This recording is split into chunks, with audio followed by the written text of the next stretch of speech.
A disclosure of the potentially sensitive subject matter covered in this episode of Roll Call can be found in the episode description.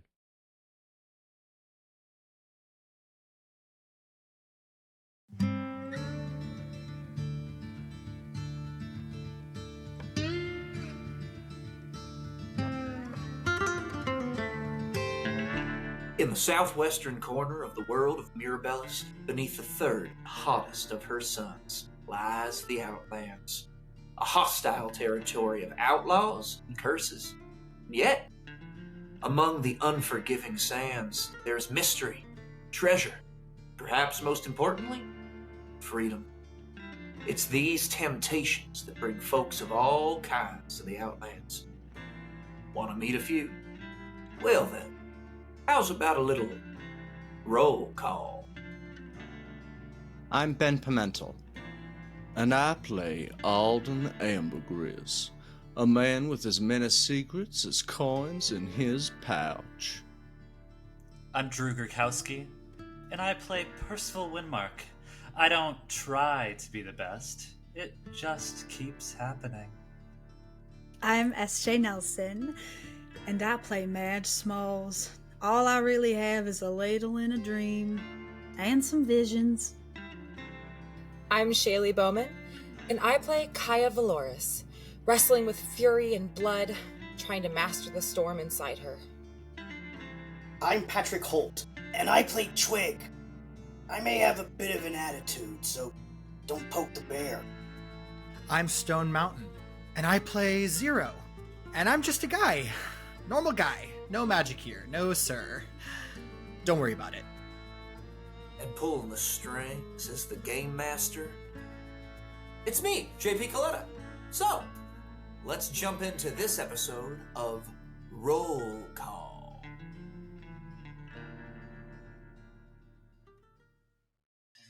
The last time we saw these, this group, we'll call them, this mishmash of people.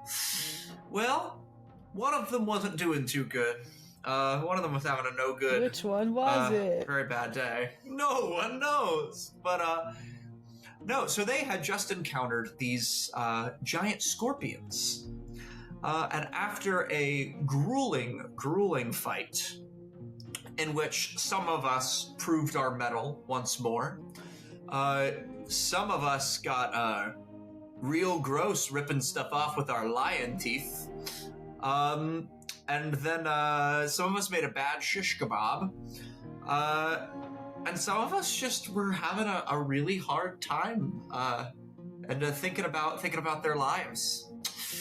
But meanwhile, someone wasn't involved in that fight because they decided to go off on their own.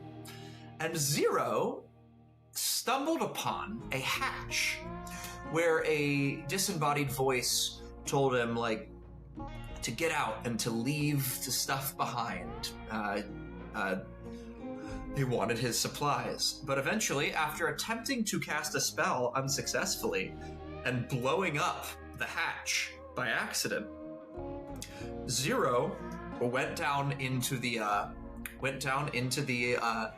abyss, into this little underground workshop that's close to a mine, and met this very tall figure that turned out to be 3 kids in a trench coat. And it was revealed in that moment that these kids were in fact lived in a mining town they call Glimmerglass, led by some 15-year-old named Rex, and that they are expected to mine a certain quota of minerals, otherwise something bad will happen. And the people who are sort of doing this to them are known as the VMC, but they say that you might know them a little bit better as the Armed Forces of the Arcane Dominion. And with that, as that drops into your ear, Zero, let's cut back to camp. So, our camp folks who just completed, some of you are covered in scorpion blood. The scorpions have just become normal sized again in their corpses. Twig is still a freaking lion. What what's up, guys? Let me loot. Yeah, I figured that was coming. Wait, you want to loot the... They're you want to loot the insects tiny... or arachnids. The tiny... Oh yeah. Have you met Alden? What? Roll a... Scorpion blood perfume. So what are you looking for? Specifically, I would like to extract the poison from the tails. Okay, now we're talking. All right, I see. All right. Yeah. Also, does anyone, before I do that, does anyone still have the poison condition? I believe I do. I'm gonna give you an antitoxin and see if that works.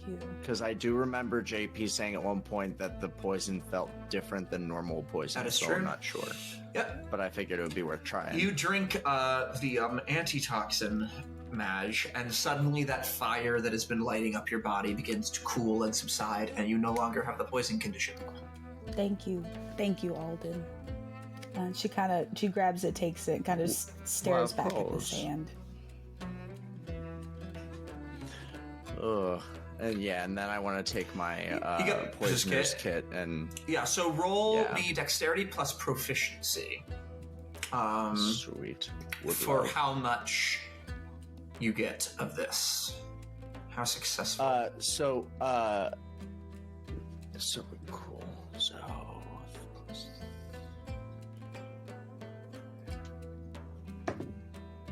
It's going to be a 19. 19? Oh yeah. So you managed to subscribe. I'll say that like each of them, they have now shrunk down to normal size, unfortunately. But I will say that you managed to fill I'd say you managed to get about a vial from each of the corpses. So you get 3 vials of this poison. Sweet. That did so many of you so dirty. I think that's all. Because that's all I wanted from them. Oh, actually, could I do? Are any of those bottles laying around? To them? Yeah, I would say like make an investigation check to see if you can find, locate.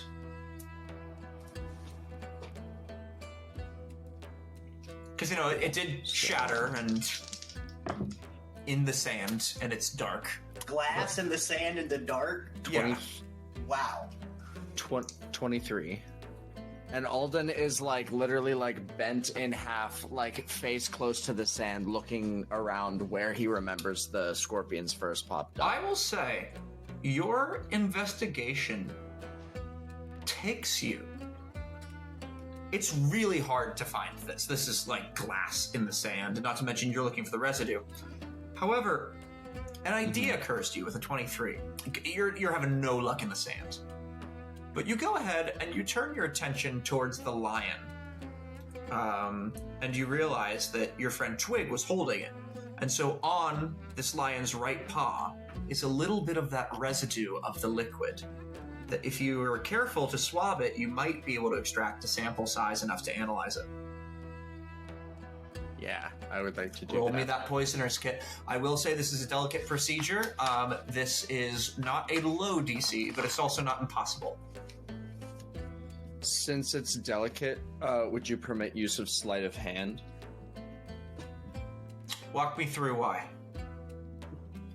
I always associate sleight of hand with more delicate, intricate, stuff. You know what? For once in your life, delicate. I respect the hustle. Yes. Hell yeah. Go for it. So, and based on what my 2025 rules poisoner's kit is telling me, is that means I can also roll at advantage now. Because I have proficiency with sleight of hand and the poisoner's kit. I hate you. I love it. Oh, shit! I talk a big talk and then my dice humble me. So let's see. What can I do with this? It's gonna be an 11. I'm so sorry. It's so matted It was a 3 and a 4 in the fur already. With advantage. Because he transformed, the liquid that otherwise would have dried on his hand is sort of tangled up and dried into the fur, which makes it just it's sort of dissipated and evaporated beyond any of its properties. remaining around. There's kind of nothing you can collect. Don't do. Gotcha. For those of you who are watching this, listening and not watching, Patrick is licking his paws. Roll Constitution. I'm kidding.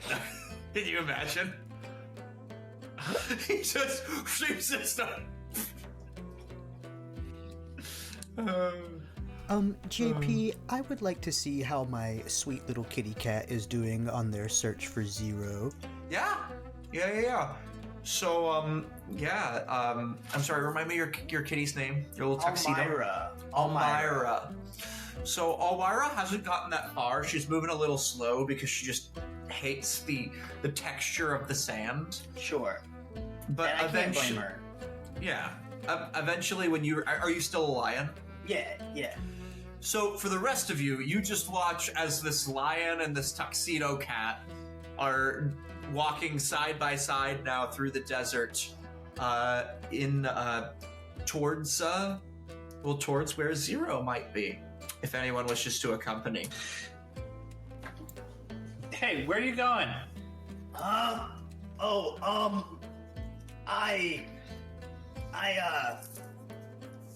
left Zero over here, I think. You left him over there, or he went over there? I left him over there. We probably should get it. I'm doing that. Okay, I'll come with you. I think Kaia, before you go, I think she speaks out. She's like, actually, I'm pretty sure Zero was... We had a bit of a... Never mind. We should all go find him. We should not split up. He left? Like, completely left? Yeah, I left him. I think he's this way. He's this way. Elmira says he's this way. He's this way. I want to blame you. Oh. Nice kitty. I want to blame you, but honestly, I can only blame myself. Lead the way. He's a grown man. It's nobody's fault.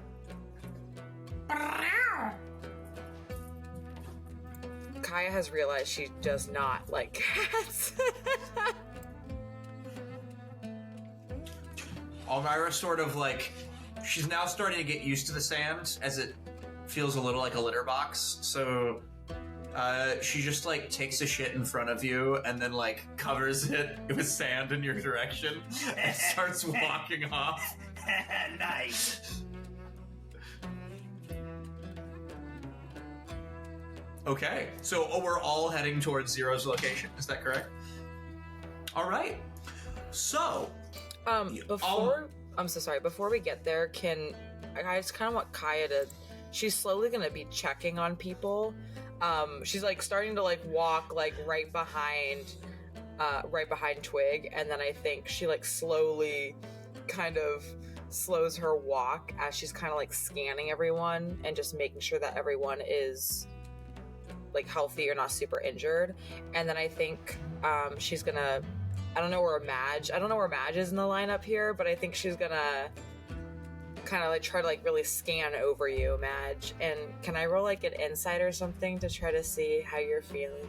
Sure. Madge is definitely like a good 10-15 feet behind everyone else, kind of just just slowly making her way to where everyone else is going. Okay. Okay, that's a 17. 17. Oh no, you're good. Physically, she's doing fine, but mentally, there is a look of just defeat that just she cannot shake, and she's really in her head right. I think Kaia's gonna notice that, and I think she'll kind of she's kind of internally battling with herself for a moment to be like emotionally vulnerable with people that she has to look after. And then I think she kind of decides a bit on the ladder. Are you okay? Are you, like, injured at all? Like... No, I'm fine. Alden gave me that thing, and it took away the poison, so I'm fine. That's great. I just want to check in. You just seem a little... I actually don't know, because I don't know you. So, you might be completely fine. And I sometimes I look into things, like situations, just a little too closely. So, if you're fine, you're fine.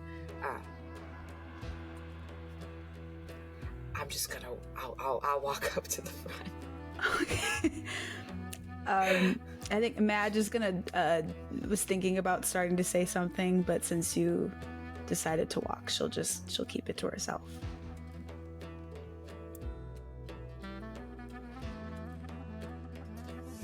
Okay. Unless anyone else has any other role play to do. You all find yourself, Almira leads you towards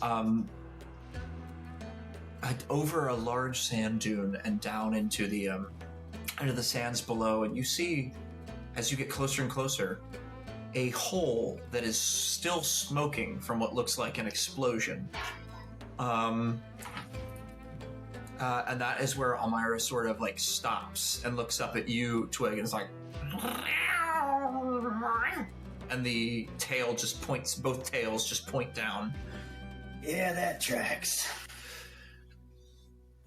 And with that, before we go any further, let's cut back to Zero very quickly. Zero? Where are these adults? They only come around, once a month, about? Do you know... Largely, they leave us to our own devices. Do you know where they're coming from? A name of a town or a settlement? And well, that's what the V stands for. Valentara, the capital city of the Arcane Dominion. They're coming all the way from the capital, or do they have an outpost? I don't know. Yeah, we just work here.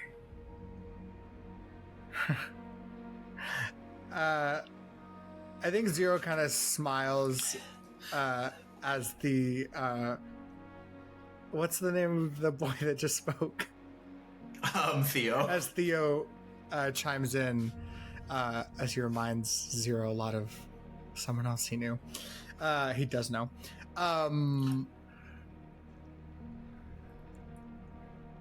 Do you know... When was the last time they were here? It's really only the one guy who always comes. I mean, he had some goons with him sometime to take the... But we don't know his real name. We all just call him the Sandman.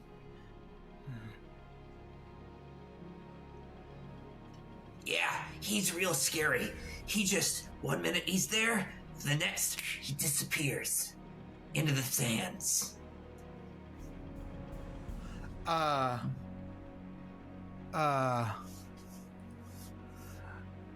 Zero would not use magic.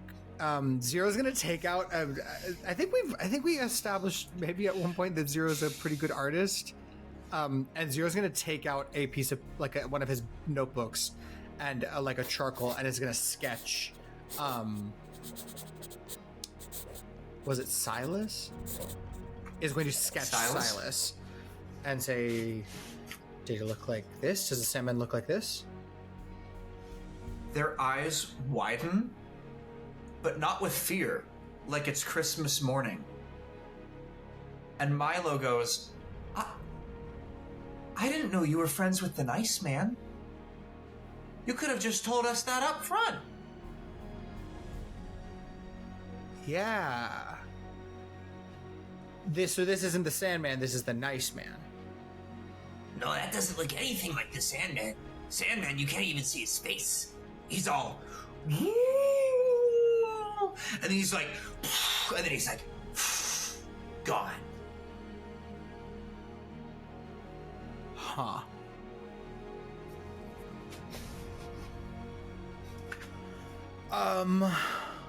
The Sandman and the Nice Man don't like each other.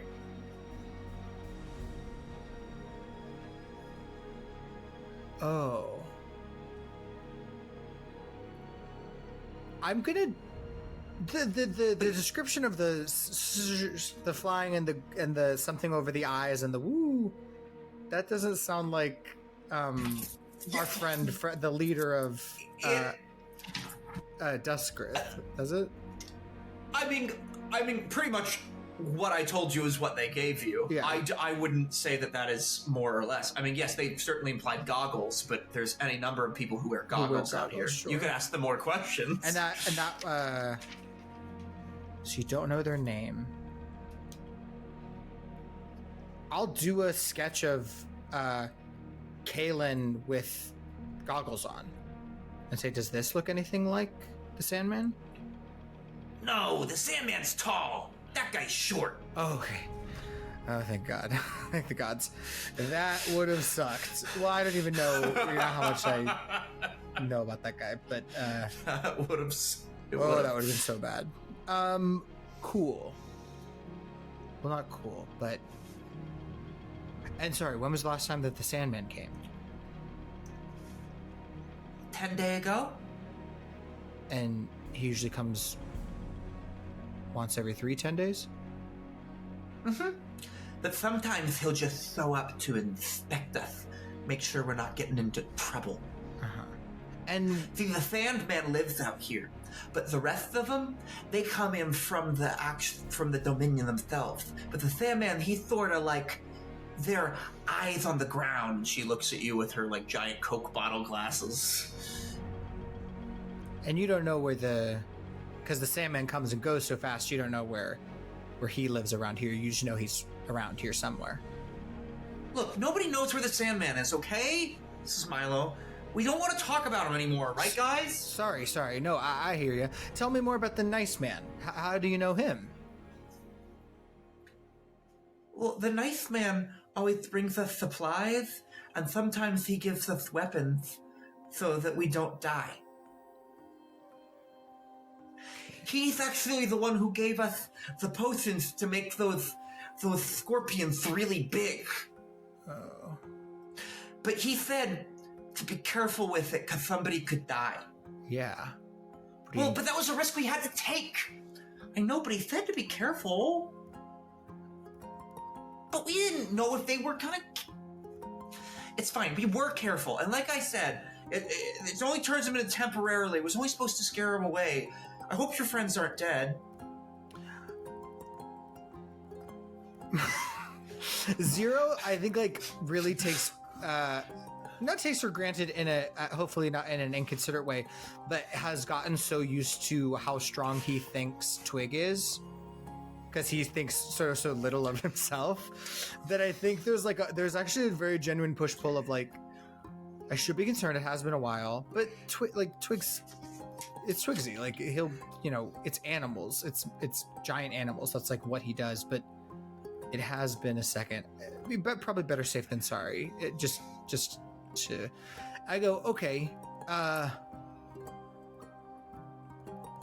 I guess this is like your home, sort of. Wait here, I'll go check on my friends. I'm sure they're fine. This isn't home. Oh, this is, right, this is where you work. Where do you live? This is... Another slap. No offense, mister, but I was told never to talk to strangers, and we've already talked to you a lot. Oh, well, I'm Zero. So now I'm not, a stranger. My name is Zero, that's my name. I'm Theo. I'm Tess. Guys! Milo, just tell him your name already. I think it might be Milo. That's Milo. Yeah. But totally get it. I should have been more cautious of strangers. I'll be right back. Just, I'll be right back. And on that, as you turn around, before we do that, let's check in with our party who is currently at the door. What would... Imagine you just know that there's an explosion in the ground and going into a hole in the ground. How might you prepare? Tell me what's going on. I think Kaia, like, as the camera pans back, I think Kaia is in front of like this manhole and is facing the party, and it's like, okay, I'm gonna go down first, and then if everything's fine, you guys can follow, but do not follow. Geronimo! No! And Percival runs in. So you just like jump down. Mm-hmm. Okay. That's Awesome. crazy. As you get about halfway down, you do hear. Leave now or suffer the consequences. No!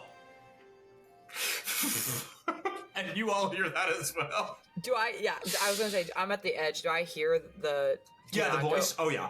Okay, she's gonna go, oh fuck, and there's a ladder, you said? Yes. Okay, she's gonna go, oh fuck, and then she's gonna quickly go down. Safety first. Safety And first. pretty quickly, as you're like Geronimo and you start running in, you go, no!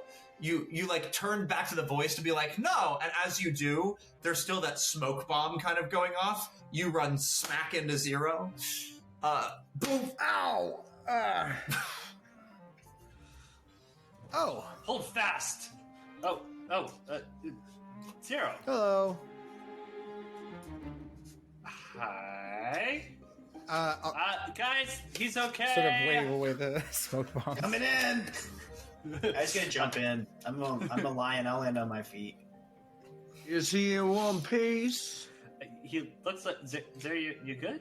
Yeah, I brush off some like it looks like maybe something detonated near me. I'm definitely very disheveled. No, I'm fine. Just a booby trap. Kaia walks, like, she gets on the ladder, walks up to you, and puts her hands on your shoulder, and you probably feel like she's gonna, like, yell at you again, but just genuine concern. She's like, are you okay? Are you hurt at all? You look really bad. Yeah, I think she starts brushing you off, like, literally checking your scalp for cuts. As you see this, as this is happening, the smoke is clearing, and there are now 2 children behind you, one of whom is starting a shocking grasp in their hand. That's Milo. Another one who is beginning to, like, concoct this eldritch blast. And then there's a third creature that's no longer a child, but a duck. Zero's gonna go, whoa, hey, it's okay. Ceasefire. These are my friends. Remember the scorpions? But you didn't mean to anything by them. Hey, everyone, just give me a second. The girl with braids brandishing an eldritch blast goes, I'm really glad that you didn't die from that. Milo, so reckless. And she slaps, and she redirects the eldritch blast towards him, but it's not a full eldritch blast, it's just like out of the tip of her finger, like... Cut it out! No, you cut it out. No, you cut it out. No, you cut it out. And they start, like, sissy fighting, but with an eldritch blast and shocking grasp. Zero goes, stop, that's dangerous. And Zero will step between them and separate them. So, I saw a cloaked figure on the hill, and it was watching us, and I thought, that's weird and rude, so I followed it, and I followed it to this hatch, and then a voice, like the voice in the, remember the hologram trap, kind of rang out, but it, no offense to you guys, it wasn't super convincing, so I figured it was a con, so... This voice? I don't know. She uses thaumaturgy. Yeah, like that. So I figured they were... That was me. That's my spell. Figured they were con artists, and, I usually have a way with con people. So I... and then the door exploded, which was weird. But then I got in, and...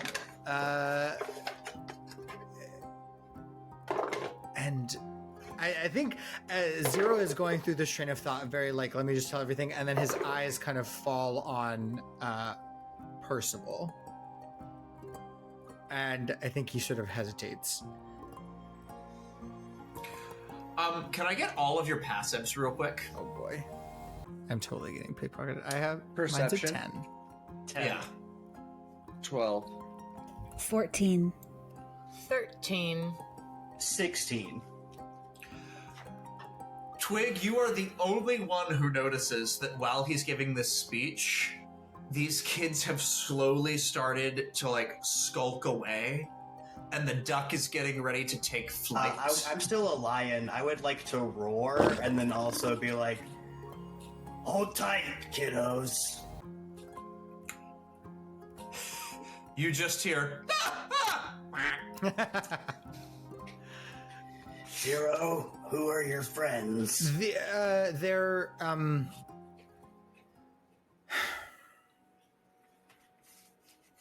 adults are using them as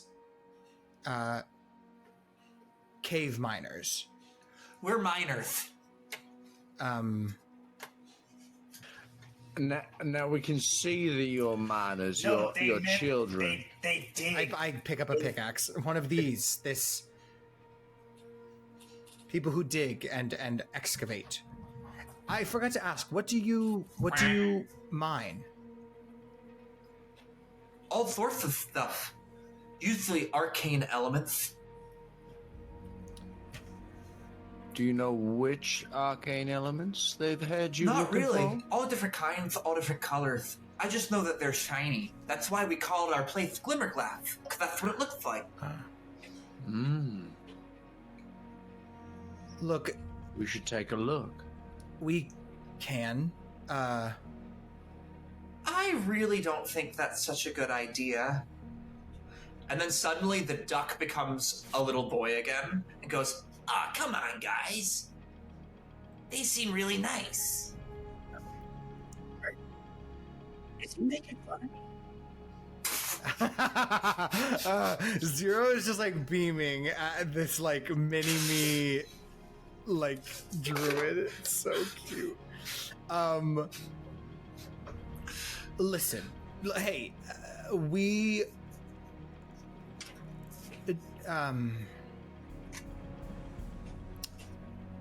sometimes grown-ups pretend like they're helping you. And Like right now? No. Hopefully not like right now. But, you know, the gems that you excavate are really valuable. Does the Sandman pay you a lot of money for all that hard work? He pays us in water. Well, and our and then a big slap from Milo.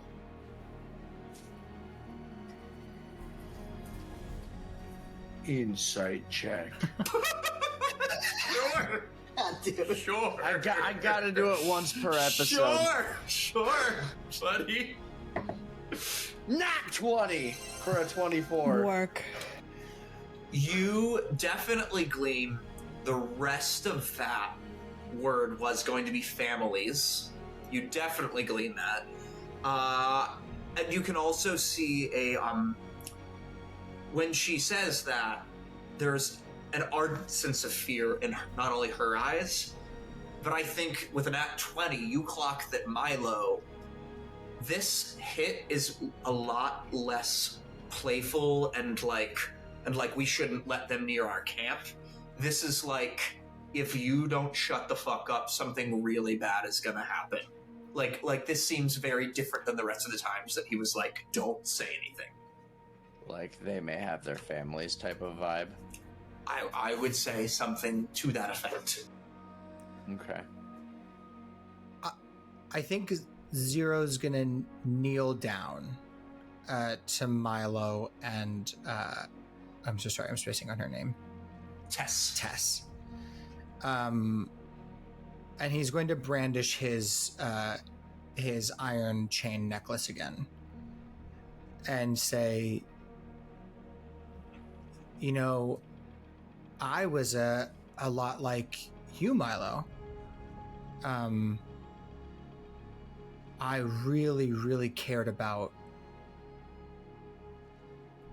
a grown-up and keeping his secrets and doing right by him.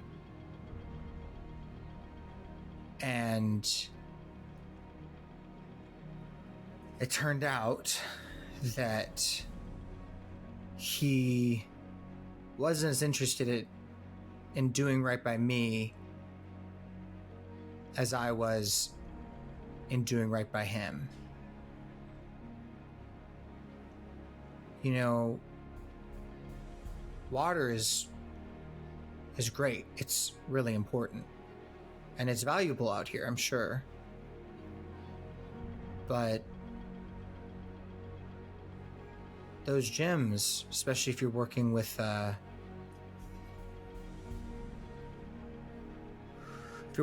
country, they're worth a lot of money. That could buy a lot of water. I bet more water than you're being given. And is there any other reason that you're so amicable working for someone who's maybe ripping you off? Make a persuasion check. Please. Could I give the help action? Yeah, or are you just offering a calming presence? Yeah, I think Alden will just. Is Zero? Did Zero take I'm like a knee? on a knee, sort of. I don't even know if I'm like touching the shoulders, but I'm like sort of like at eye level, trying to like speak very like gently and slowly. I'm not gonna be like next to you, but I'll be almost like off your shoulder, and I'll just sit down, crisscross applesauce, and take off my hat. And I just want to be a calming presence, because Alden is resonating with things that Zero is saying as well, and really like wants the best for these kids as well in this moment. At advantage, that is a 23, 17 plus 6. A 23.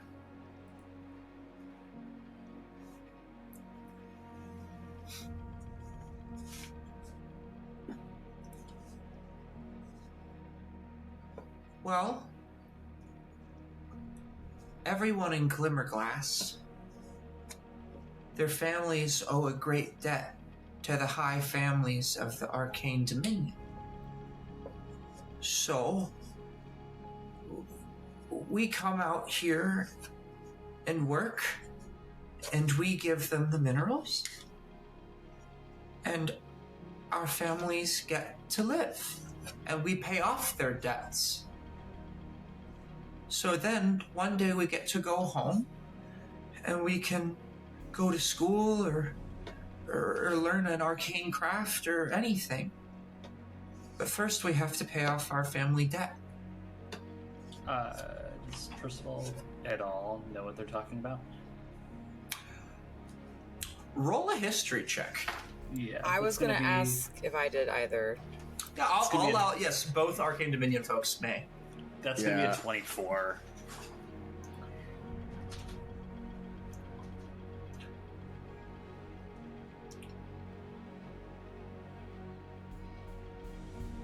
Sorry, I rolled a 19 on the die and I got really excited. What was it for? History? History. 21. Nice. Okay. So what I can give you both for that, you have heard of an initiative funded by the military known as the Voluntaran Mining Company, which was essentially meant to be a way for families to pay off any great debts on any great loans to the government. The use of child labor and extortion is very much news to you. that is not something you would have been aware of, but you certainly might have heard of the initiative in passing, but never really questioned more of it. I'm sorry. What? You just mentioned the Arcane Empire? Dominion. Yeah. What? Are you part of the mining initiative? Well, yeah, we all are. We are all proud Dominionites. Kaia starts laughing. She's like, there's no way. No, like, they would not have, like, children doing this. Where are your parents? Like, are they, like, behind, like, this little room over here? She's gonna, like, try to go behind the corner. They look very, very sad. And Tess says,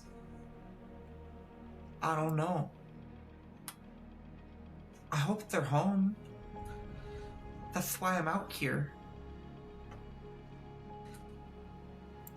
I'm from Hexmore, you see. We were a proud thieves guild, but we took a loan from the wrong people. And then all the, our cons dried up. So I ended up out here. But one day, I'm gonna take over that guild and become the most powerful warlock in Hexmore. And she sort of like minor illusions a visage of Hexmore, the cursed city, with these like spiraling dark towers and a storm over it. And then you just see her flying over it with a smile on her face. That's really impressive. Thanks, I've been practicing all my magic.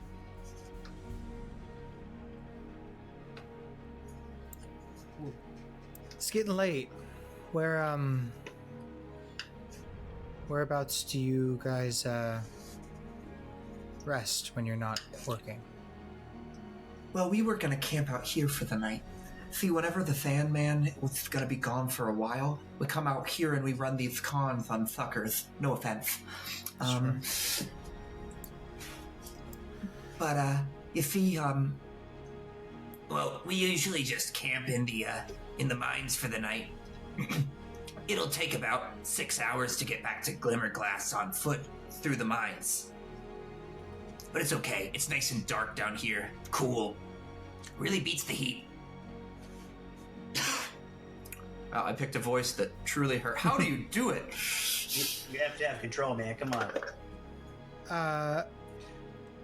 And Glimmerglass is just where all of the other children are? Mm-hmm. No. It's our town. Just us. That's why us the older kids take care of each other. When did you last see your parents? They look at each other.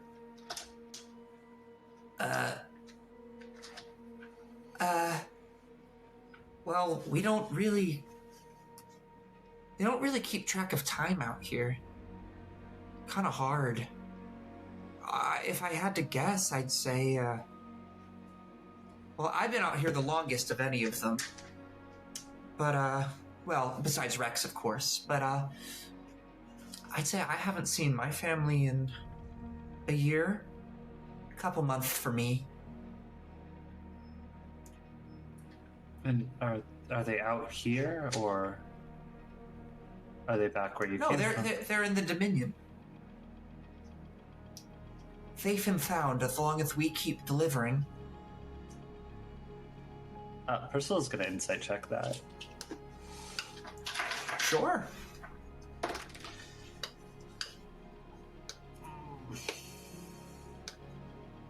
$14. 14. I will say you can tell there is maybe only a flicker of doubt to that statement, but there is a childish optimism that says that they're safe and okay, and that she really, really believes that. But there is that twinge at the back of her head that wonders if they're not. And you, as an adult, know that there is a 50-50 chance. Yeah. Zero's going to reach into his pack. He's going to take out one more ration. He's going to break it into thirds. You keeping track of these? I am. I'm down to 6. He's going to take out his 1-day water skin. Mm-hmm. And he's going to take out his disguise kit. He's going to give them the ration. He's going to give them the water skin. He's going to say, you guys set up camp. Now this you can't keep with you. I've got to take it with me, but you can play with it until you get tired. And he's going to take out a trunk of... it's mostly like clown and monster makeup. It's not... None of the costumes look very flattering, but they're certainly funny or scary. Is going to let the kids play with that and is going to go deeper into the mine looking for... Not so deep, but looking for, like, the adult's workspace. Like, when an adult comes, if they do bookkeeping or if any record is kept here, I'd like to look in this entry space to be like, where is the adults section? Twig will follow after him, too. You don't have to go very far. The office you are in seems to share signs of on that desk and that bookshelf there are quite a few ledgers, and if you were to investigate those ledgers, you would see a sort of combination in each one of red stone, blue stone, purple stone, black stone, all of those things in quantities written in childish handwriting. And then there's a sign-off in a distinctively non-childish handwriting in each of those ledgers. Can I make out what the signature says in cursive? Mm-hmm. It says JV.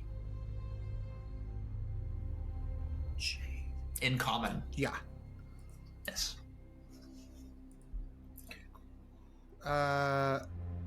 Cool. I'm gonna because I'm a forger, I'm gonna copy that signature into my book just for... Oh, I love that. Just for future use. Heck yeah. Are you looking for anything else around here? Tell me what you're looking for. I think Zero is both like really locked in, and I think it hits this wall right here where he there's an air of embarrassment, but he turns back to Twig and to Alden, just knowing that they're better at this than him, and would sort of not helplessly but sort of in need of help give them a look of like, is there anything that catches your eye? Twig's still a lion. There's a lot of scorpion blood in his fur, and he really doesn't want to change back because he's afraid of what it will look like. So he's still a lion, but he'll help you if he can. What, like investigation wise, or yeah.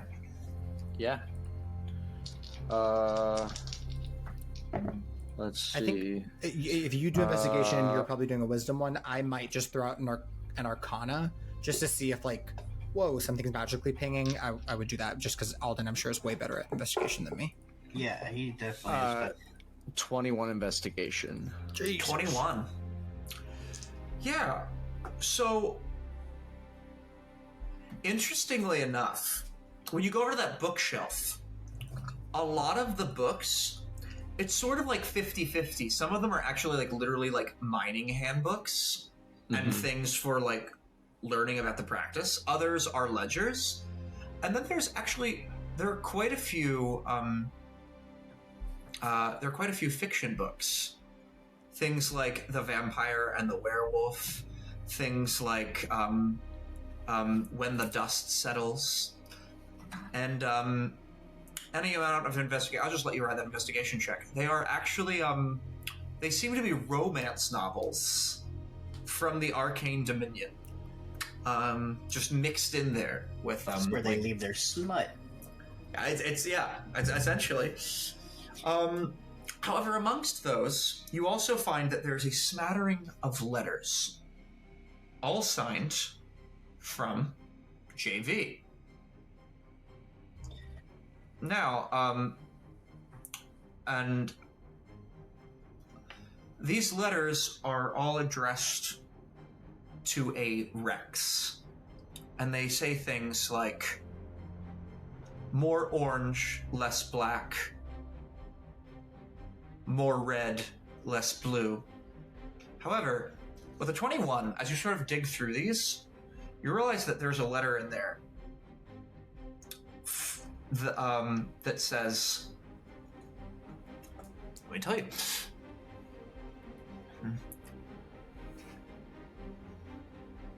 Injury is not an excuse, Rex. Danger comes with the territory. I expect the new element, whether it's dangerous or not. JB.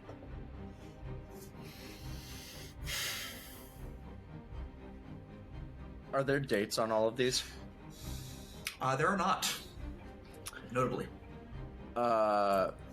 Just in the order, like, am I finding them in a stack, or am I finding them interspersed throughout the bookcase? They're sort of like that bottom part of the bookcase is not kept well. It's just papers thrown on there. There's a few additional ledgers mixed in with them, so it's not really like kept neatly.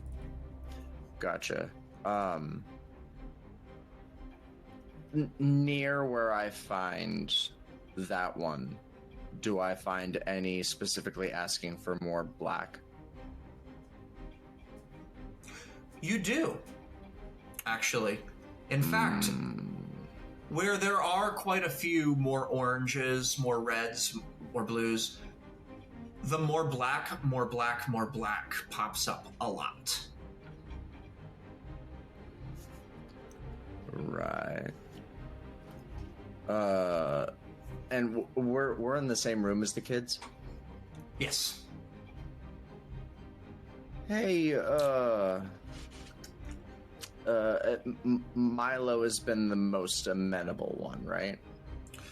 He's been the least amenable, but seems like the leader. Okay. The most amenable has been Tess. Heard. I'm going to say Milo, but also flick my eyes over to Tess when I say this. Milo, are they having you look for something dark in color and also quite dangerous? So they've been over there, like, Tess and Theo have fully embraced and are both just putting on this like witchy green makeup. And Tess is chasing Milo around. Milo doesn't want any, and she's like, "Come on, you look really good. You look scary. We all have to match." And as you sort of stop that, and you mention like anything like dark in color, all of the play and the laughter stops, and they turn and look at you. He goes, yeah, we look for black stuff.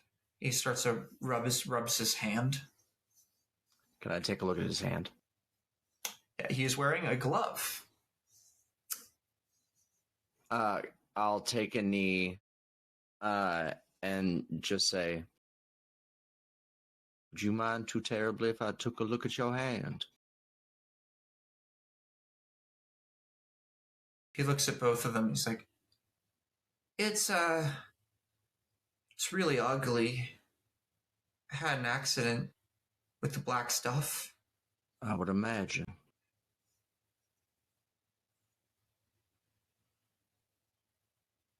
I won't hurt you. I won't make it worse. He reaches onto his hand and he pulls off this leather glove. And where you would be expecting the small, fragile hand of a child, you see the decrepit, arthritic hand of an old man covered in this sort of black rot and mold. Right.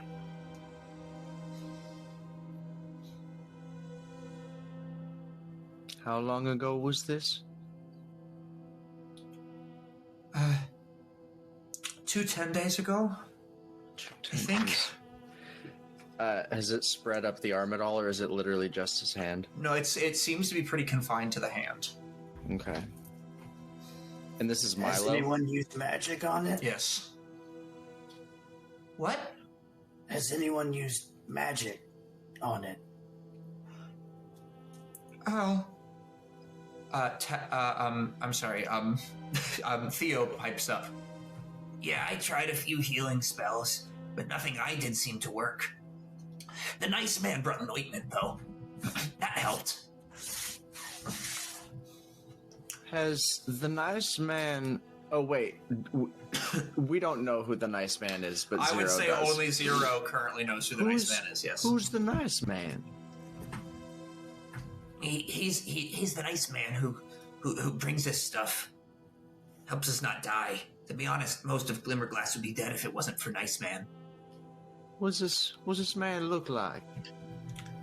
Oh, he's a blonde guy. He's he wears that red cloak with that pin thing. Black hood. And then he's kind of like the Sandman, but the Sandman disappears into the sand, whereas he just disappears. Has the nice... Would you say that with that description, Alden could surmise who they're talking about? I will, considering... Okay. Yes, I will say you can kind of figure out who Has this the means. nice man ever asked you for any of the things you find here in the mine?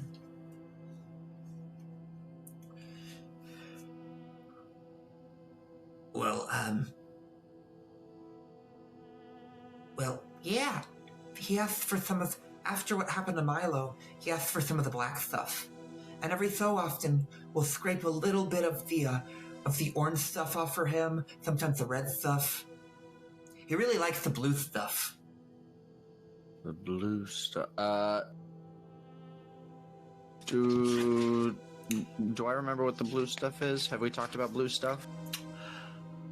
I will say, we have not, but I will let you make a history or arcana, whichever is better, to see if you can piece together. They are the same. Are they different DCs at all? Then... Or I guess I wouldn't know that. That's getting meta. No. I will say just roll an arcana check. Right. I think that'd be better. Let's do this. Gonna be a 23. Nice. A 23. Yeah, actually, you do know that there is an element that comes out that's it's pretty readily abundant called sapphite, or ROC9. And it's essentially an excellent conductor. It doesn't necessarily possess any particular qualities other than amplifying whatever magical or non-magical energy. It seems to convert energy into convert kinetic energy into used energy and expends it. Basically, you could use it to make a bomb, or you could use it to make a battery. It's really anything. It's just a very good conductor.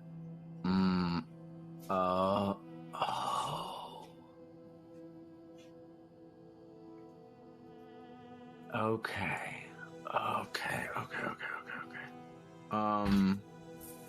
Hey, JP, while they're having that conversation, and tell me if this is a reach, can I do a survival check to see where or if there are other places people have been in this little area since there's all this paperwork going on? Sure. A little more specific. What are you looking for? Like maybe like another passageway, a secret room, an exit that maybe one of the adults would use to get in here. Sure. Make an investigation check.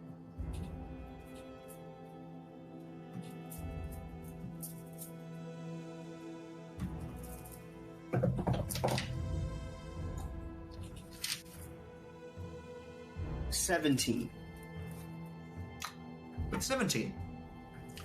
The two entrances really are the one that leads into the Greater Mines, and the one that you saw was like a secret hatch, in a sense. However, I'll say with a 17, you do notice this sort of like, it's ever so slight, but above you, in the sediment of the rock, there's like it's almost like there's a leak, but rather than leaking water, it's dripping just ever so slightly in sand.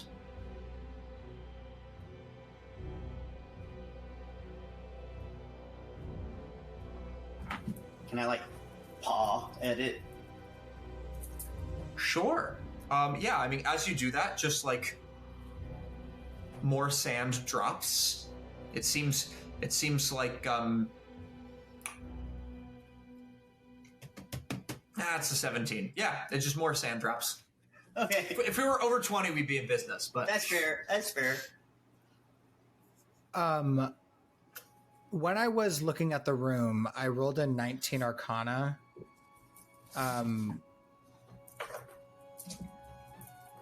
But I think Zero has stopped looking around and moving and is just staring at Milo's hand. And has gone very still. And I think sort of can't do anything else until Milo puts his hand away.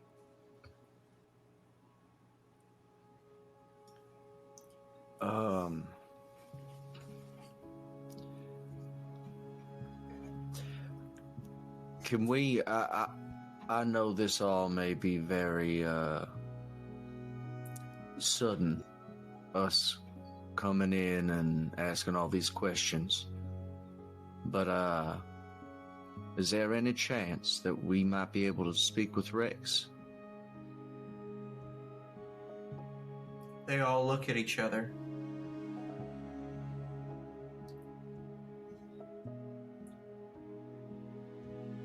He's gonna kill me, you know that? Yeah, but they seem nice. They seem like they could help us.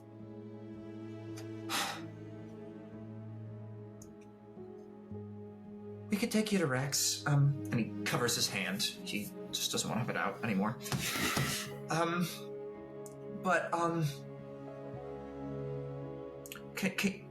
Could you do me a favor? What you need?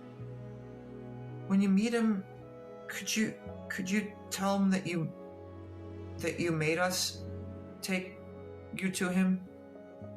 He gets really mad sometimes whenever we do things that are reckless, and it's only because he cares. But he gets really mad, and I don't want to get yelled at again because he yells at me a lot. Of course, because I do a lot of stupid things. Whatever you need, and I can make a conversation worth his while too. We've got money, we've got some resources. Well, I would like to help. With all due respect, Mister, nobody needs money out here. Your friend was talking about that a lot too, and it kind of confused me. No one uses it out here.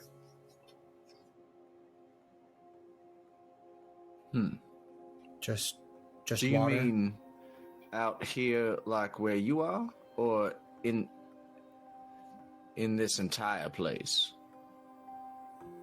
That's what I said. Out here. I mean, I've never been past Glimmerglass.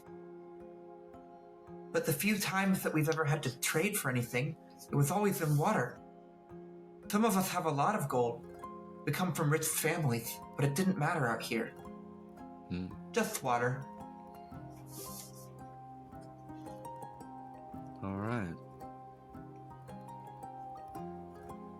I think Kaia's gonna come up for the first time, and she's kind of been like standing, just kind of staring at these children, not really being able to. She's felt like really uncomfortable. She's felt for the children, but hasn't really felt like she could do anything. And I think she walks up when she hears that gold is kind of worthless, as I think Kaia, living in the Outlands, has kind of dealt with that a little bit. And I think she's gonna walk up. I know that we cannot offer infinite water. And I know that we can't do anything to help your families right now. But if there's anything in this Glimmerglass that might need fixing, or anyone in there that needs help, I come from Duskrith, and I've learned how to be pretty handy with some things. I could help with that. And I do have some resources, and she's going to pull out her water skin, the singular one, as well, and she's going to give it to them. And she's going to hand one ration and cut it up into thirds and give it to them. They instantly just chew into all of that, the food, but then they look at the water and they sort of give you a "are you sure" look, which is rich coming from kids that just tried to con you out of all of your water. But I think she's going to kneel down. And she's going...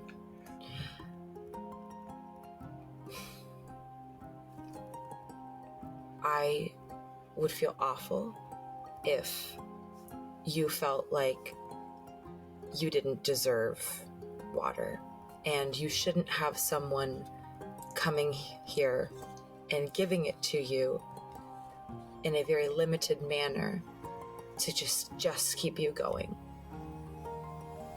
You should just have water. You don't need to do anything for it. they look at each other and they look up at you.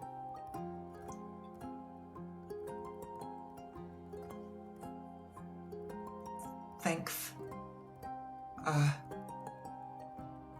If it's all the same to you, and they sort of look around. She looks around for approval. Like, right guys? Right guys? And they nod.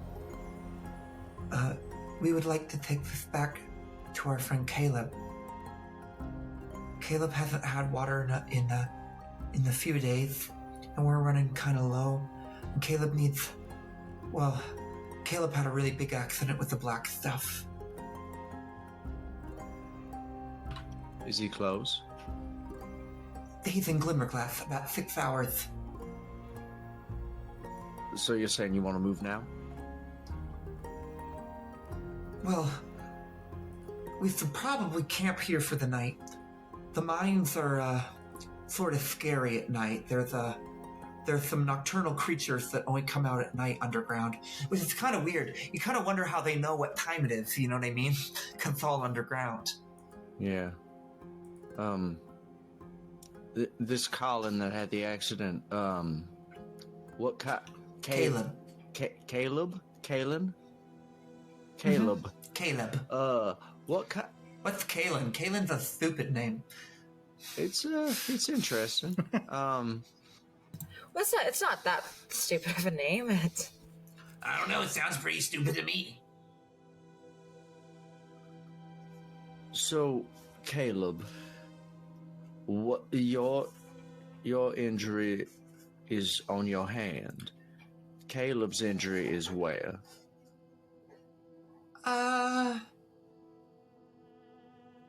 They sort of look a little grossed out as they have the memory.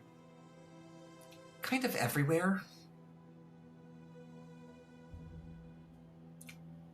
He looks, he doesn't look like a kid anymore. Yeah. He looks How like long- that, and he points at the hand, and she points at his hand and goes, but all over. How long ago was his accident? Just a few days ago, I think.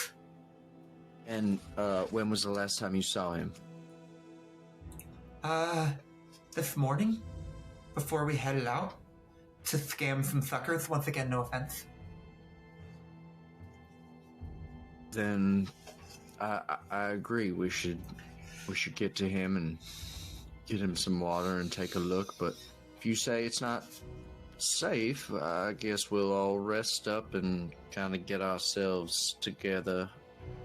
I'll look back at the rest of the group that's paying attention to this conversation and just say, seems we got some things to talk about.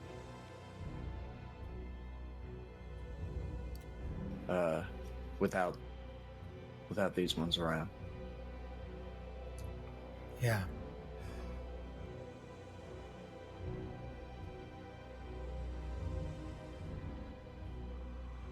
Let's make camp.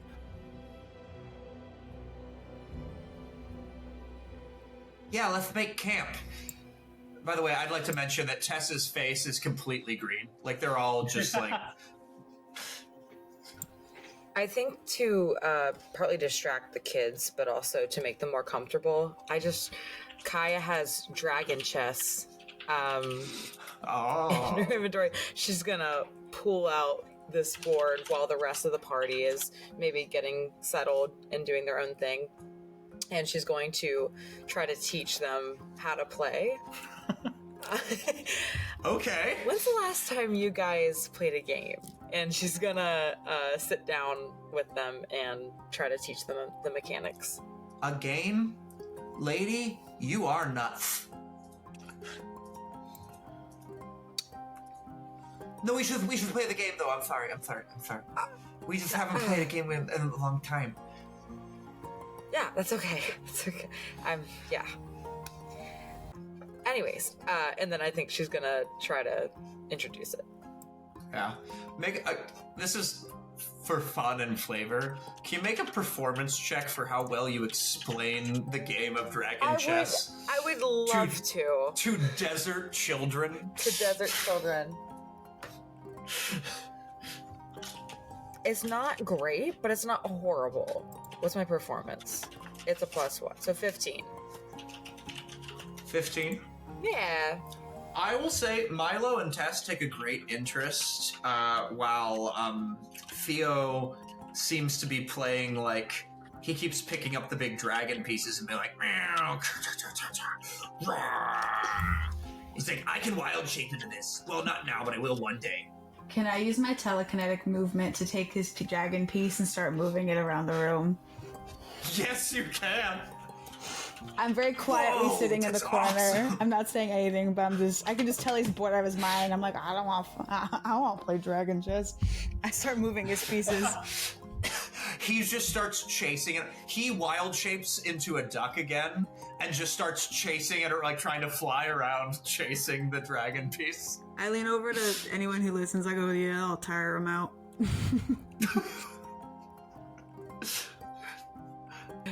I think okay. Once Kaia thinks that they're entertained enough, either with telekinetic aspects or the actual game mechanic, I think she's gonna let them be and then come back to the group. Cool. I think during this hubbub, before we speak as a group, as we're sort of setting up, Zero is going to take Twig aside and try to find a place where they can talk one-on-one.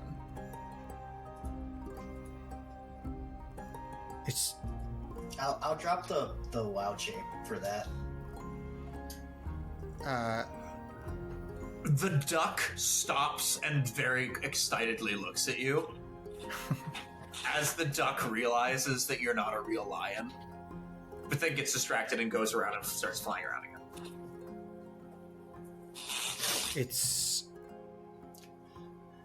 it's just like the bomb. Yeah. And Twig, it's just like your hair. Yeah.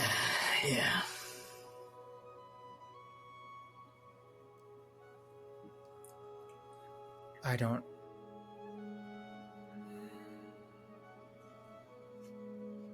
Hey, did you do the thing with the door? I shouldn't have tried. I thought that I could. It's fine to try. Are you okay? Yeah, it just blew it up. It did what it always did. It That's so cool, man.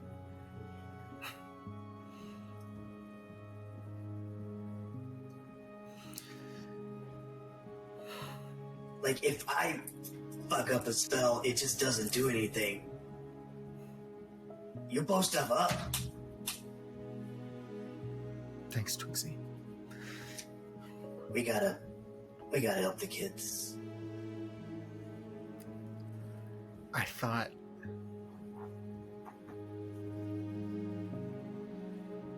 thought the Arcane Dominion was.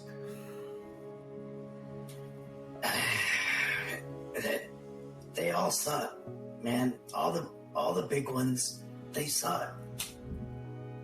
Yeah. It's rotten to the core. They want to burn all the cities to the ground. They don't care.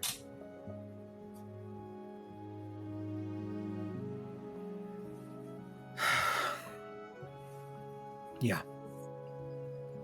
Well, we'll just burn it down first.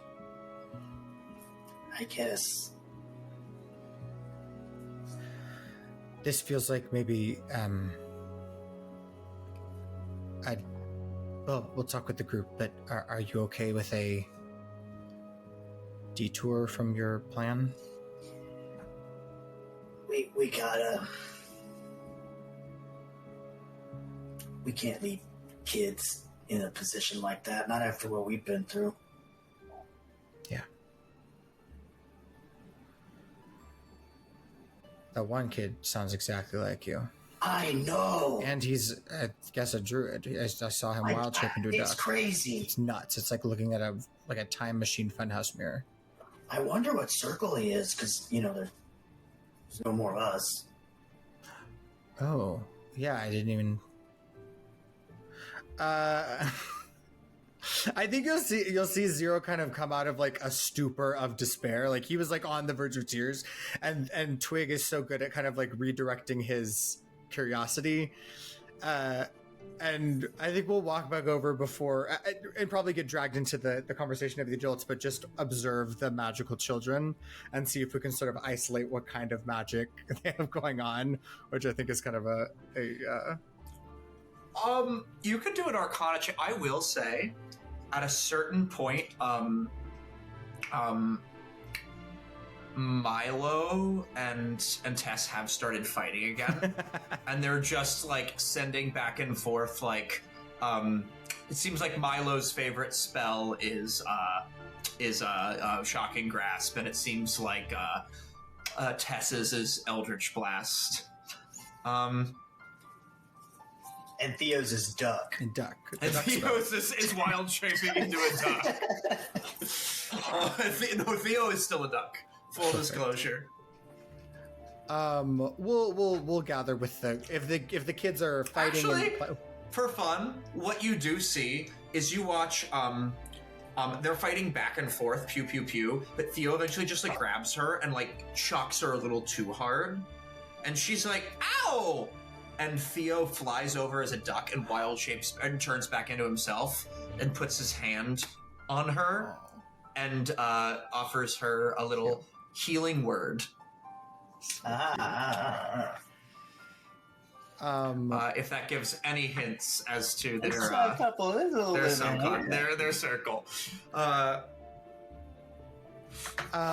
Yeah, I think as the kids start wearing themselves out and are in their own world, I think maybe us grown-ups might gather.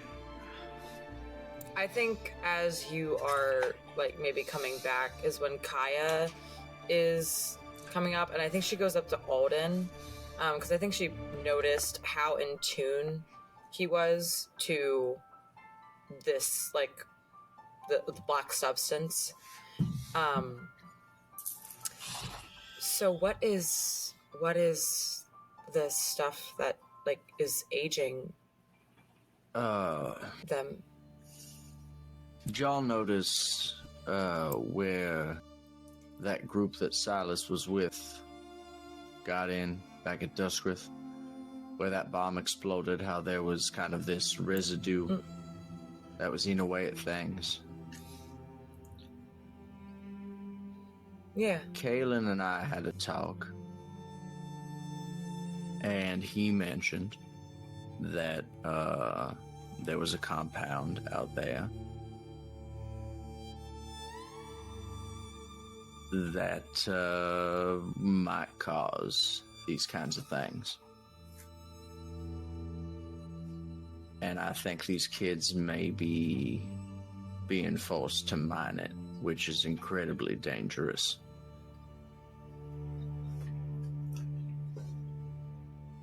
Is that what was in the vial that he lost? That's what he made it seem like.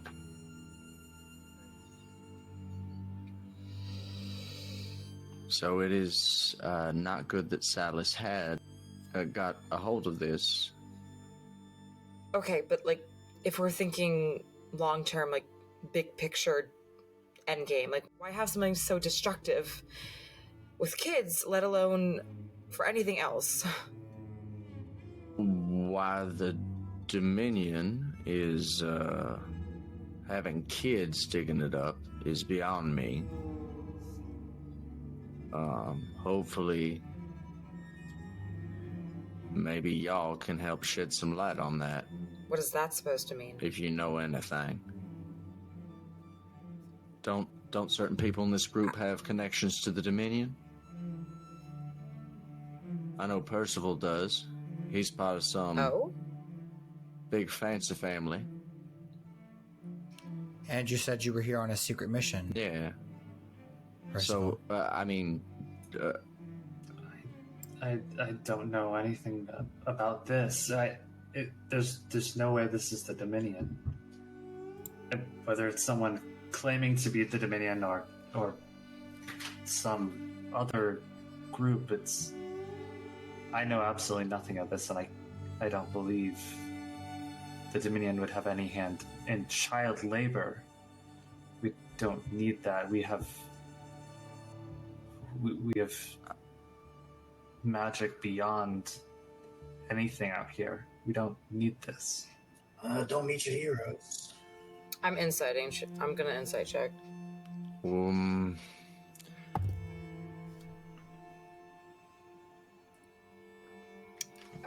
That's a 19. Can I also insight? I have pretty decent insight. You sure may. Oh, that's a 17. You can tell that Percival is telling the truth, pretty much, with that. What you do glean... Pretty much. Pretty much was great. No, I mean, you can tell that Percival is telling the truth. What I will add to that is, with a 19, you can also tell that Percival is very confused right now. Yeah.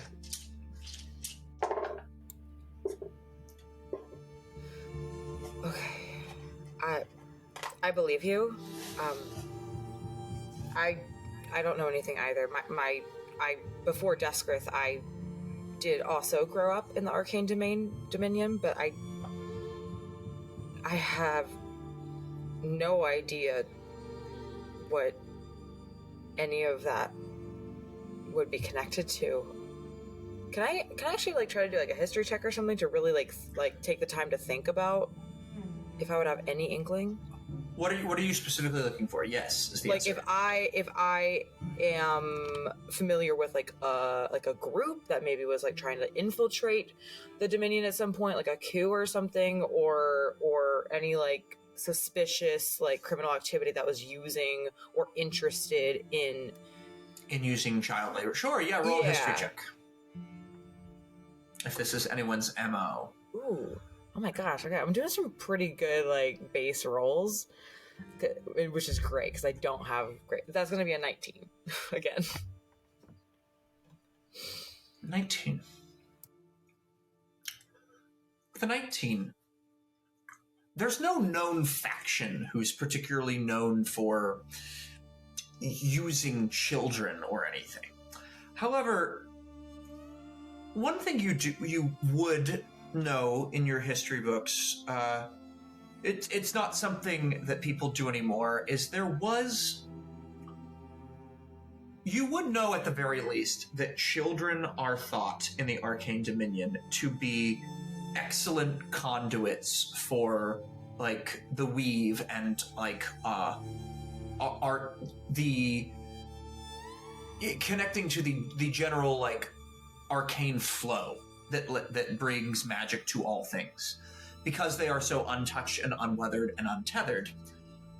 So there certainly have been throughout the years various, in the Arcane Dominion's hubris, experiments involving children, although anything that you would have heard that it would have been very humane, and that those children went on to become great wizards or warlocks or sorcerers.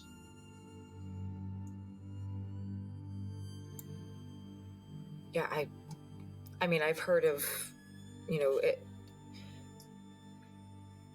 experiments like going on about children who had really good powers and were very naturally inclined, but they went on to be just really powerful and in the public light. Nothing like this.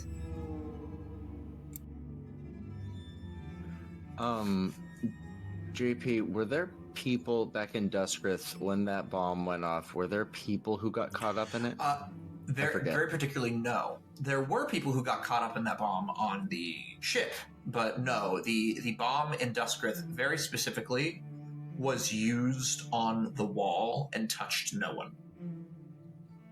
And the people on the ship were, like, dissolved. Correct. Basically. Pretty much. They turned to ash. Okay. Could I do, with all of this information, is there any sort of, I mean, my brain is doing things, but I'm wondering if there's a check that I could do, because I'm thinking that these kids were selected and sent away because as conduits for the weave and for the magic that is imbued within these minerals, they're less likely to die or be affected in the same way that like adults would be. And I think that may be why they were sent here. And like why it's not eating them, it's just aging them. I don't know if there's a check for you to do about that. You're welcome to come to that conclusion if that's your conclusion. But I don't think you need to do a check. Yeah. But I'm not going to confirm or deny whether you're right. I'm not going to let you. We're not going to plot. I'm just. No. I'm just thinking out loud, and as it came out of my mouth, I was like, "Yeah, no, there's no check for that." But you're welcome to come to that conclusion as well. Okay. Or that suspicion, at the very least. Yeah. But ROC 21 is very dangerous, and kids definitely shouldn't. I mean, I agree with you, Kaia. I don't know if much of anyone should be around it. The Black Rock is ROC 21. There are some. Something called Black Bloom.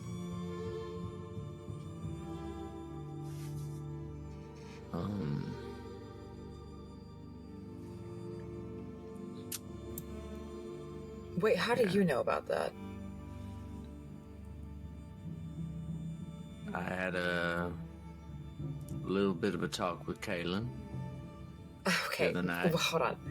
He wouldn't just tell you about that. No offense, but I've known him way longer than you have, and he didn't even tell me about that.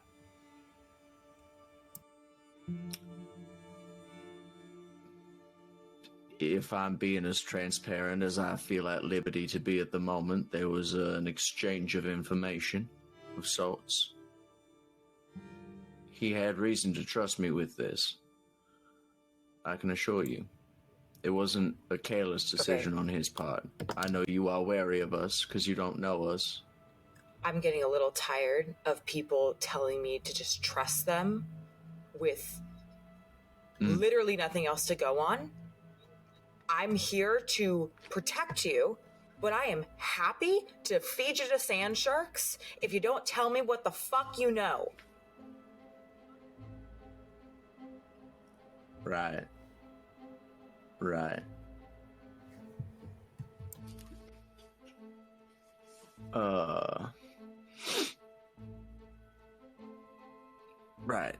Right. So,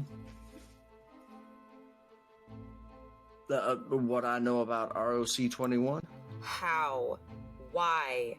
Why would Kaylin tell you that? I think she's actually gonna, like, get a bit close in your personal bubble. She is, like, on top of you, hovering over you. Or, I don't know if we're the same height. A little sand starts to kick up around your feet. Yeah, she's getting angry.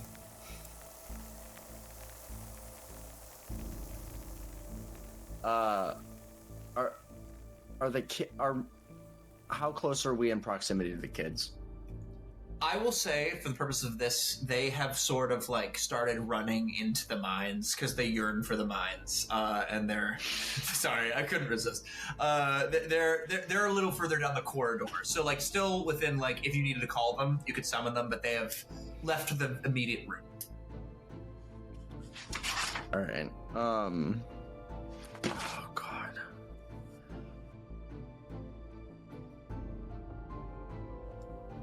There are things that I am not at liberty to tell you because I promised that I would not breathe a word of it to anyone. And I think that request is one that you would respect that I keep because that came from Kaylin. But seeing as how much you would like a little more transparency and that you are out here sticking your neck out for us, I think you are owed what you would like. And Alden is going to take off his hat and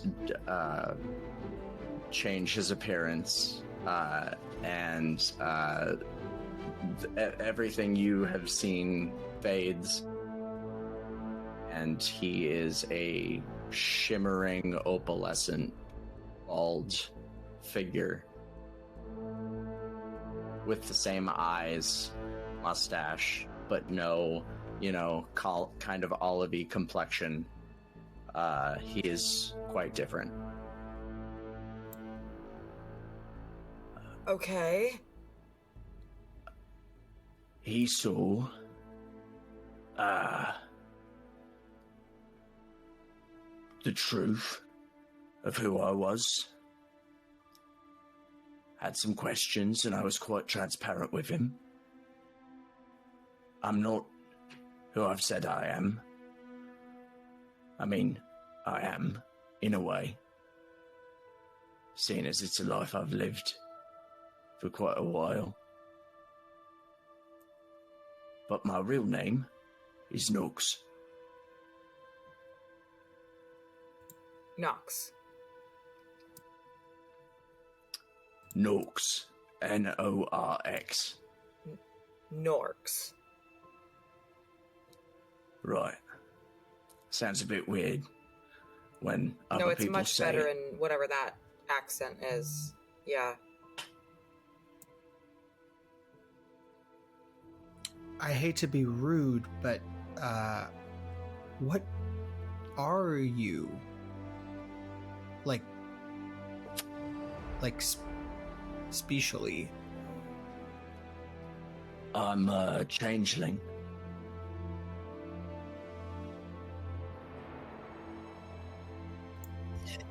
Being from Guildlands, a lot of us that still are around are in hiding. You realize this creates a lot more questions than it answers, right? Yeah, literally didn't answer a single fucking thing. I mean, I was honest with him about who I was, so he trusted me with the information. So if you're not an Ambergris, then you're not doing... I was adopted. I was always transparent about that. So you are doing business for your family that has to do with the stones.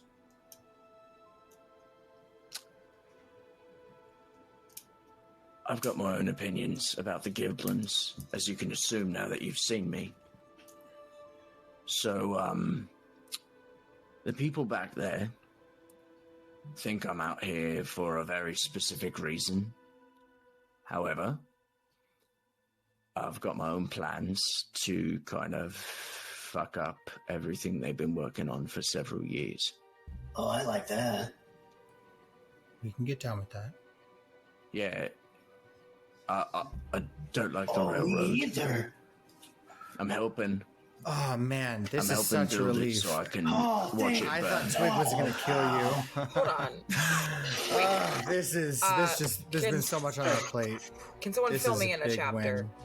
win. What is bad about why? Railroad? That's a good thing. Yeah, how many towns do you think they We've got been rid taking of a lot to of make L's. room for This is just stupid railroad? this is a W on the board. The people who run the Guildlands are not good people. And they've been working on a project so that they can make their reach and their spread over the Guildlands kind of absolute and more totalitarian as time goes on. So... Well, I guess not everything I was taught growing up was wrong, I guess. Yeah, they just left out the part where you guys use child labor for magic gems. Okay, I still don't really believe that's what's happening, so... Seems pretty clear that these are kids forced to do labor. I mean, yeah, like, your country's propaganda isn't going to cover their own sins. They're going to talk about, the other country. Okay. Hey, I'm not a Guildlands offender here. At least I'm not Aberith that ruined a bunch of cities, so... Right now, we only know who the person who is forcing them to do this says they are. We don't... Right. We do have to meet them.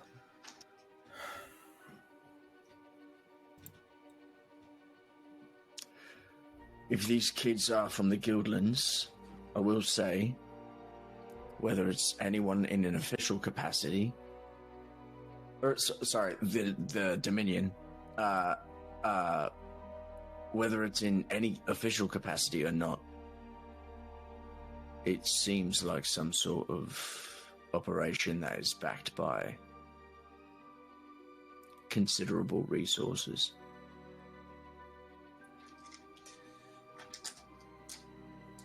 Regardless, we have to get to the bottom of it first. And what we can do right now is help them. And I guess the next step is for all of us to go to Glimmerglass. That's it, right? I didn't just say a very stupid name. Okay, cool. Are you saying the names in my world are stupid? No, I just imagined a world in which I go, and now we have to go to Forest Greenstone, and people being like, what the fuck is that? To Purple Yerple. To Purple Yerple. Purple Yerple is crazy. That's all well and good, Percival, but Alden's being honest. You haven't told us your mission. If it has something to do with the Arcane Dominion, seems like that would be pertinent information before we move forward. Well, it has nothing to do with this. I was sent by my family to go with the domain expansion core.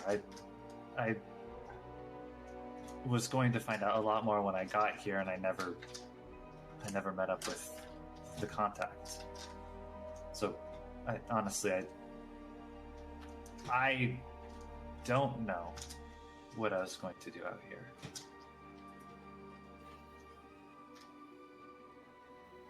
Interesting. Since we're pointing fingers at everybody, Zero and Twig, what is your deal? Like, what are you, like, why are you guys are being really secretive? I've watched you go off, like, every which way. And talk in secret. Hiding away. Yeah, we don't know you guys. And Pickpocketing. Okay. We're dating and we just like alone time. Sorry. Our bad. They told me they're check. not gay. Inside check. Inside check that. Inside check. I would like to say one thing. It's not as Can we do a group inside check?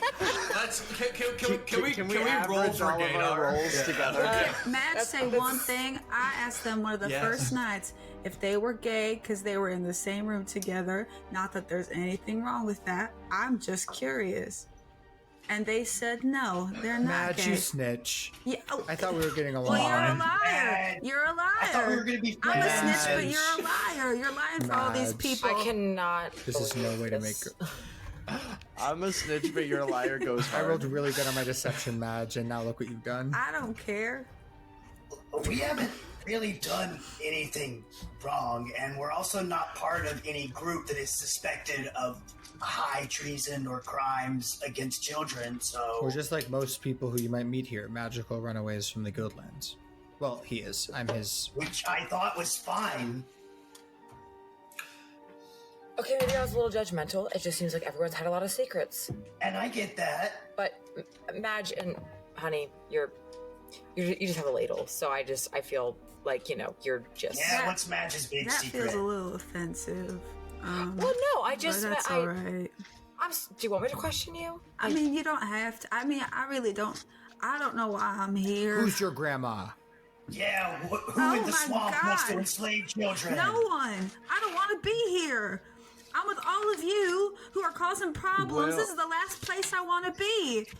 You're causing me problems. My grandma, I don't know what the fuck is happening to her. I got kicked out of my home. I don't want to be here. This is the last fucking place I want to be. All right? I got no secrets, but I'm stuck here and I'm going to help you all. I'm trying my best. I got this stupid fucking ladle that can't apparently do anything. I'm sorry. I got no secrets. I'll help you all out, but I don't want to fucking be here.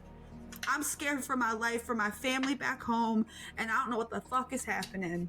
So there's that. There you go. There's my big fucking secret. Sorry. Madge is gonna walk off. I think I stepped on her toes a little. I think Zero will follow.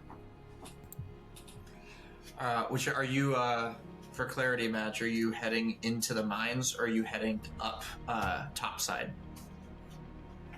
I don't think she's gonna storm off deep into the mines. I think she's gonna just find like a corner away from people and just try to collect herself. Sure, yeah, if you go down the corridor Yeah. just about, you find your way onto that ledge, which is just around the corner, and you see on a lower ledge, the kids are still playing.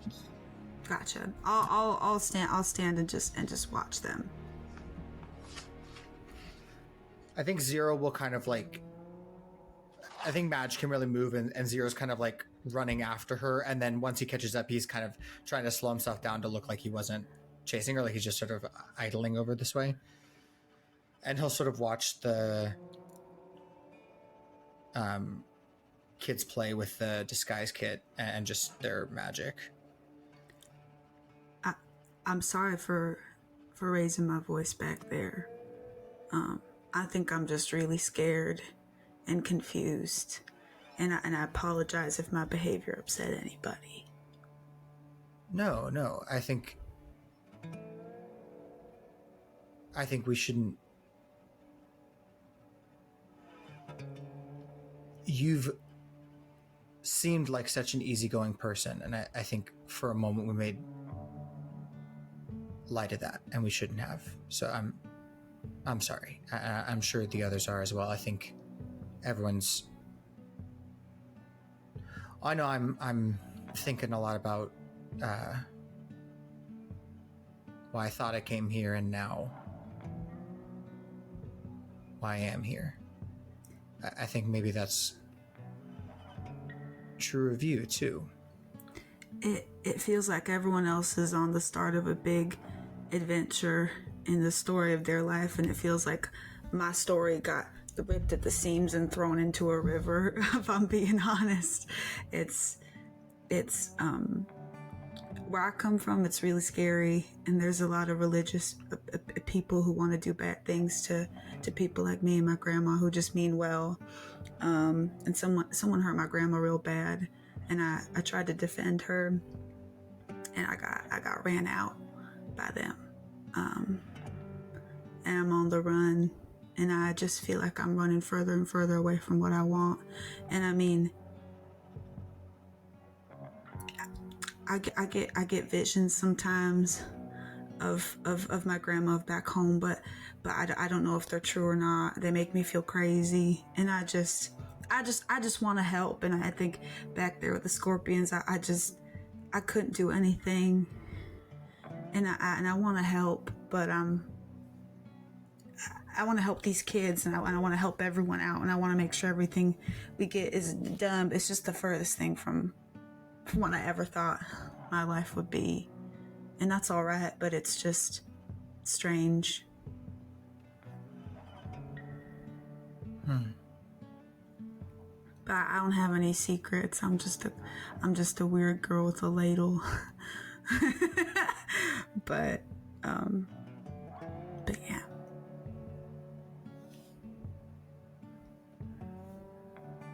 I think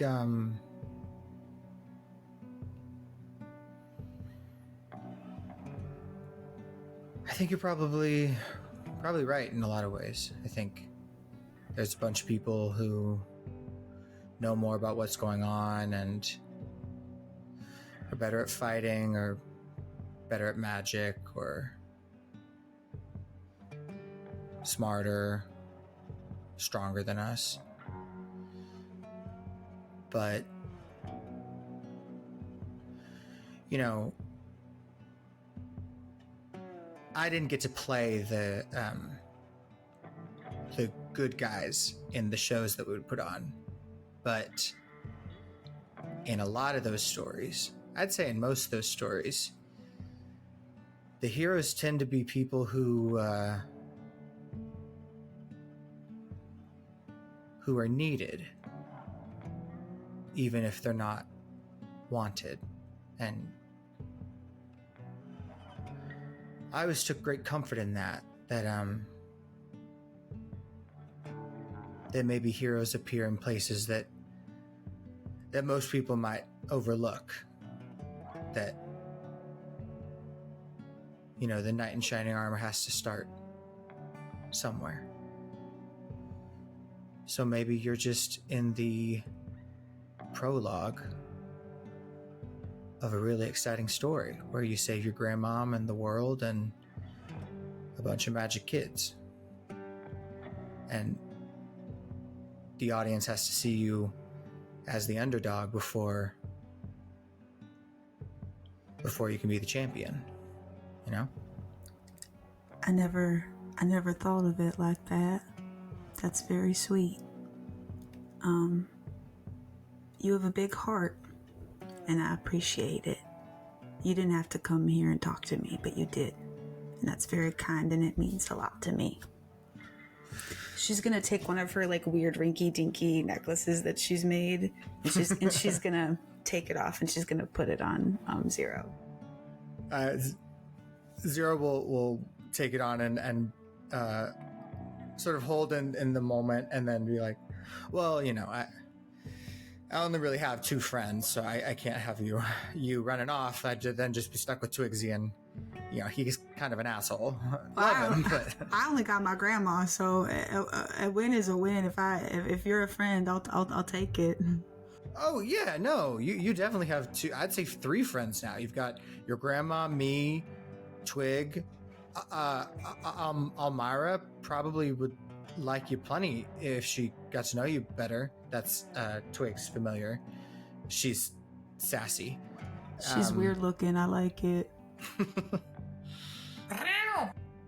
You gotta meet my crocodile sometime, Lassie.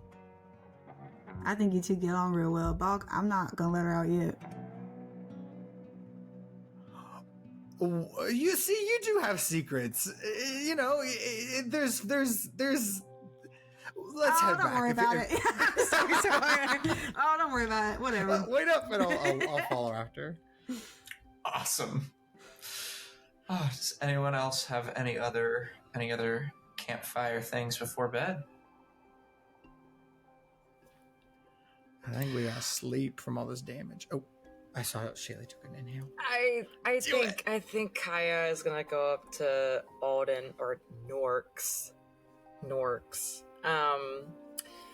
After like, I don't know, 20 minutes, they've fixed a fire and Kaia is just kind of staring at the flames.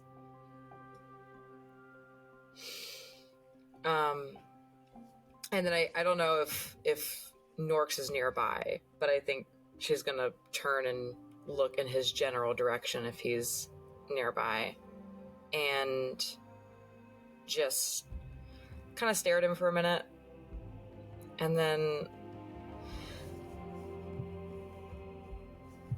I'm sorry. I'm sorry that I cornered you and that I got a little angry. That was a little silly of me.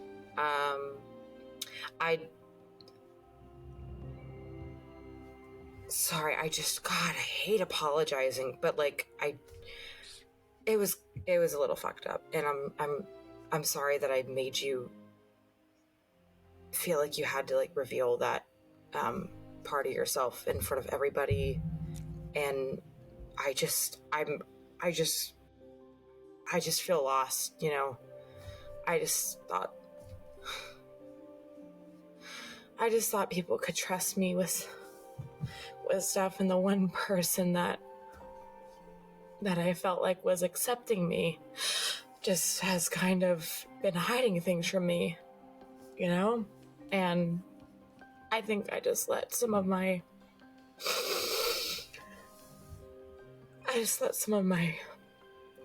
feelings kind of be projected. So, but you seem like a fine person, a double-faced a little bit, but you seem great. The more we get to know each other, you'll come to find, especially now that you do know my secret. Now that I'm out of the Guildlands for the first time in quite a while, I can have as many faces as we need me to. So, that is something that I have not gotten to do quite a long time, other than my conversation with Kaylin. You know, be myself. Yeah, be yourself. Alden's a prick, and I've had to be him for 20 years. Roughly.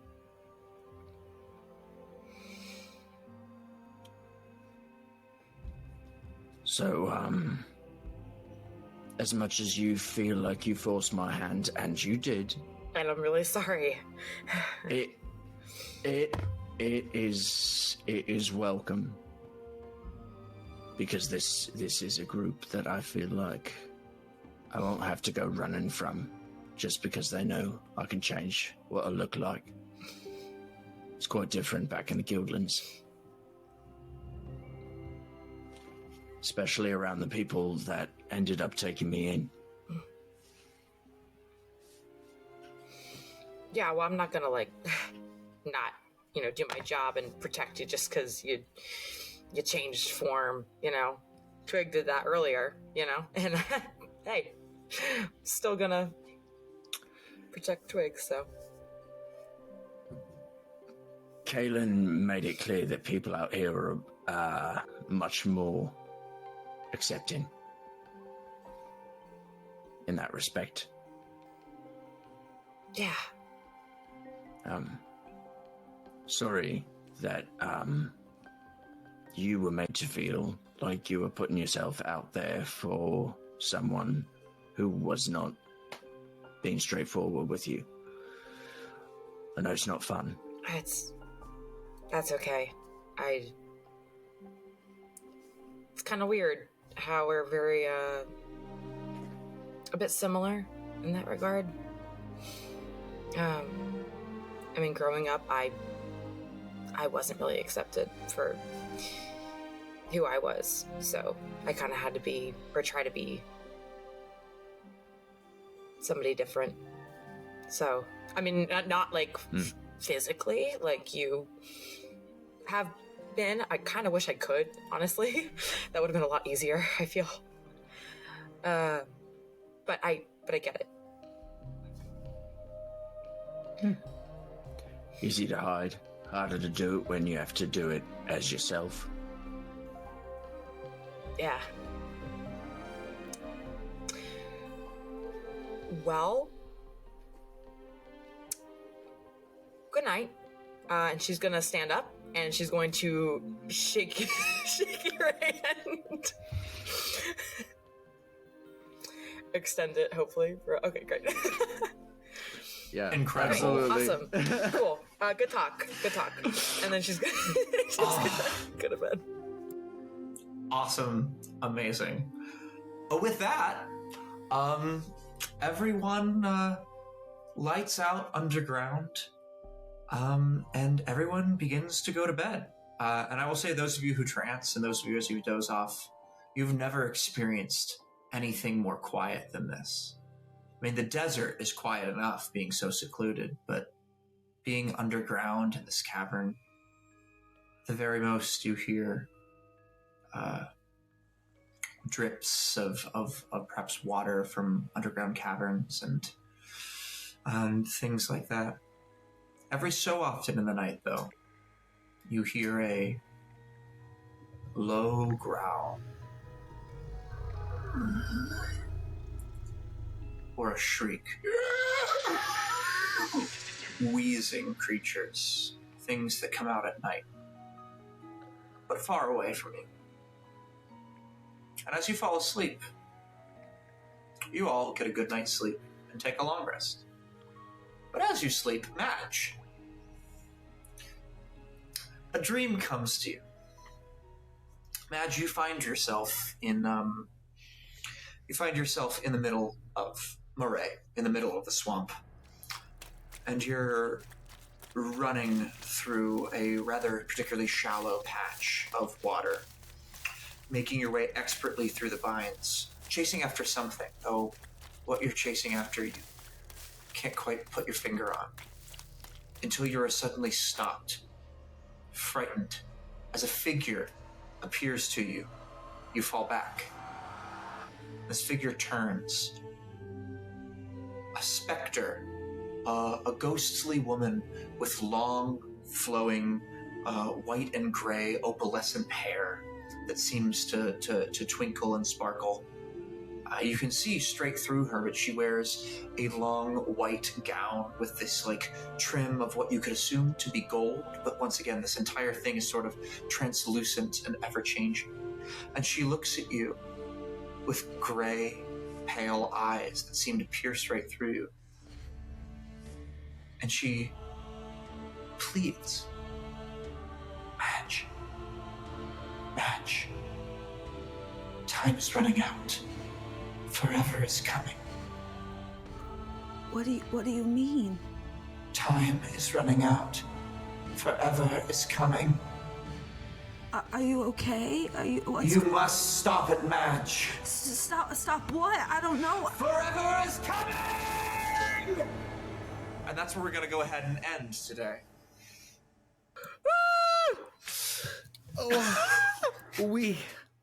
Literally, what the fuck? Literally, what the fuck? And that's where we're going to go ahead and leave off for today. Genuinely, once again, as always, thank you to everyone so much for listening and watching. We really, really appreciate your support.